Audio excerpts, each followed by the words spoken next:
देवियों और सज्जनों, आज आपके सामने प्रस्तुत है एक ऐसी कहानी जहां रंग है, राग है, युद्ध है और सबसे बढ़कर सम्मान का सिंदूर है। एक ऐसी धरती जहां हर स्त्री के माथे का सिंदूर केवल एक सजावट नहीं, बल्कि उसकी अस्मिता, उसकी शक्ति और उसके अस्तित्व का प्रतीक है। लेकिन जब इस सिंदूर पर संकट आता है, जब अन्याय अपनी सीमा पार कर देता है, तब जन्म लेता है एक संकल्प, एक मिशन, एक अभियान जिसका नाम है ऑपरेशन सिंदूर। आज की यह प्रस्तुति केवल नृत्य या अभिनय नहीं, बल्कि साहस, बलिदान, प्रेम और न्याय की कहानी है। यह कहानी है उन कदमों की जो अन्याय के खिलाफ तांडव बनकर उठते हैं। तो आइए दिल थामकर, सांस रोककर, भावनाओं की इस अनोखी यात्रा में हमारे साथ चलिए, क्योंकि ऑपरेशन सिंदूर अभी शुरू होता है।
कश्मीर की धरती, जहां बर्फ की सफेदी में भी नदी नालों की धड़कन सुनाई देती है, जहां पहाड़ सिर्फ ऊंचे नहीं बल्कि साहस, शांति और सुकून के प्रतीक हैं। आज उसी प्यारी धरती पहलगाम में एक नई सुबह ने दस्तक दी थी, पर किसी को क्या पता था कि ये सुबह एक तूफान को जन्म देने वाली है।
अच्छा लगेगा।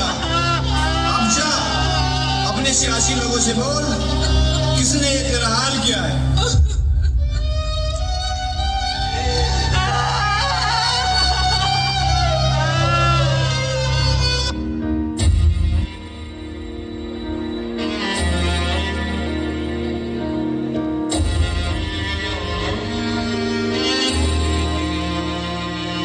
तेरी मिट्टी में मिल जावा, गुल बनके मैं खिल जावा, इतनी सी है दिल की आरज़ू।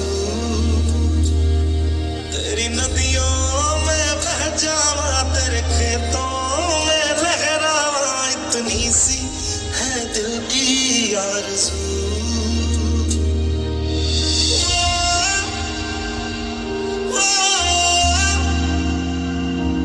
Oh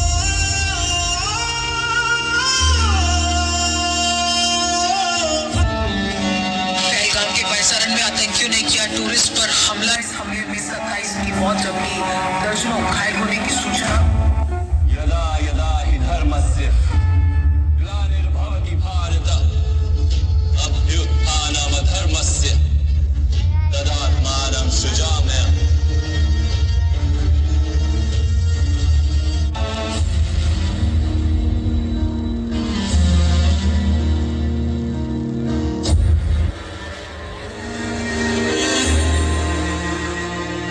जम्मू कश्मीर के पहलगाम में आतंकवादियों ने जो कुछ ही किया,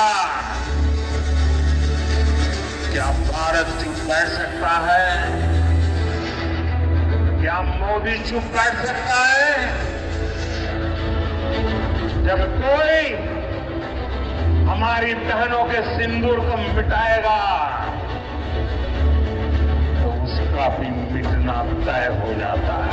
कोई भी बड़ा अभियान अचानक नहीं होता है।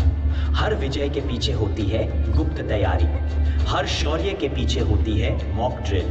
ऑपरेशन सिंदूर से पहले भारतीय सशस्त्र बलों ने कई दिनों तक गुप्त स्थान पर मॉक ड्रिल की, दुश्मन की हर चाल की पहचान समझ ली, जवानों की समय सटीकता पर ध्यान दिया गया, जमीन, आकाश और संचार इन तीनों का समन्वय किया गया। नया हिंदुस्तान है, ये घर में घुसेगा भी और मारेगा भी।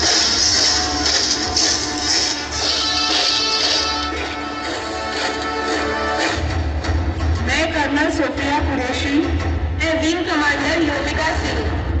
क्या आप इसके साथ के लिए तैयार हो? Yes ma'am. क्या बदले के लिए आपका खून खोलना है? Yes ma'am.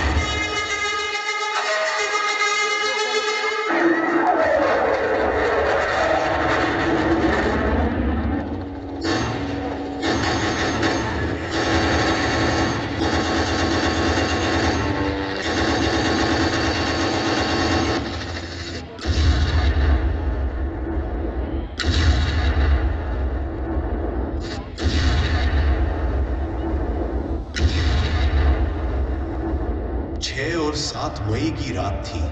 7 मई को मॉक ड्रिल के लिए तैयार रहने के लिए कहा गया था। सारा ध्यान मॉक ड्रिल की तरफ था। मॉक ड्रिल है, इसका मतलब है कि लोगों को तैयार रहना है। कम से कम 7 मई तक कुछ नहीं होगा, ऐसा पाकिस्तान सोच रहा था। मगर इसी रात 1:05 से लेकर 1:30 तक सारे अड्डे उद्ध्वस्त कर दिए गए। उन अड्डों में से एक मसूद अजहर का घर भी उद्ध्वस्त कर दिया गया। उसका पूरा परिवार तबाह हो गया। उस वक्त मसूद अजहर फूट फूट कर रोया और उसने कहा, हे अल्लाह, तूने मुझे क्यों नहीं उठाया? फिर पाकिस्तान ने एयर स्ट्राइक के प्रतिशोध में भारत पे ड्रोन द्वारा हमला किया। इसका जवाब भारत ने S-400 मिसाइल द्वारा देते हुए पाकिस्तान के सारे ड्रोन नष्ट किए। भारत के इस मिसाइल के रेडिएशन उनके परमाणु बॉम्ब के स्टेशन तक पहुंच गए, जिसका डर पाकिस्तान को लगा और तभी तुरंत पाकिस्तान ने भारत को युद्ध बंदी का प्रस्ताव दे दिया। जब जब भारत की अस्मिता पर आघात हुआ है, तब तब भारतीय सेना सिंदूर बनकर उठी है। और हुआ यही। मसूद अजहर के हथियार प्रशिक्षण केंद्र, आत्मघाती हमलावरों के कैंप, हथियार और गोला बारूद के भंडार, आतंक की साजिश रचने वाली उनके 9 गुप्त अड्डे अपने भारतीय सेना ने एयर स्ट्राइक के माध्यम से उद्ध्वस्त कर दिए। ये सिर्फ एक ऑपरेशन नहीं था, ये भारत की चेतावनी थी जो सिंदूर मिटाने निकले थे। उन्हें मिट्टी में मिलाया गया। भारतीय सेना की सटीक रणनीति, साहस और अनुशासन ने दुनिया को दिखा दिया कि भारत शांति चाहता है, लेकिन सम्मान से। ऑपरेशन सिंदूर के बाद पाकिस्तान पर अंतर्राष्ट्रीय दबाव बढ़ गया।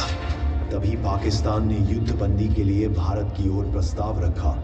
फिर भारत ने स्पष्ट शब्दों में जवाब दिया, भारत युद्ध नहीं चाहता, लेकिन आतंकवाद को कभी स्वीकार नहीं करेगा। शांति चाहिए तो पहले आतंक बंद करो। अतः दुनिया को भारत ने यह भी दिखा दिया कि जब दुश्मन घुटनों पर आया, तब भारत ने तलवार नहीं, शांति का हाथ आगे बढ़ाया।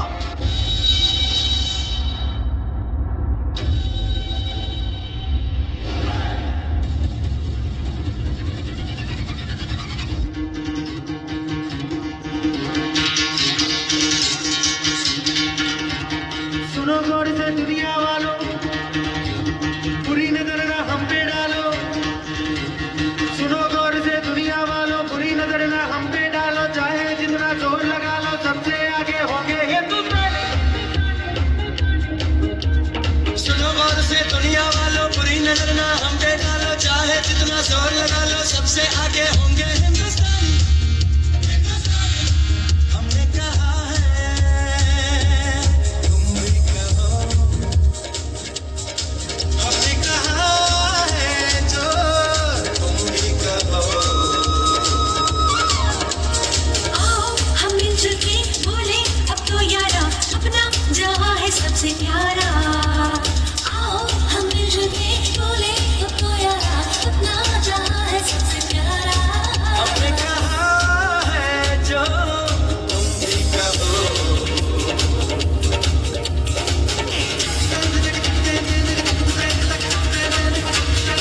performance was indeed incredible and breathtaking. Really highlighted the great officers like Vyomika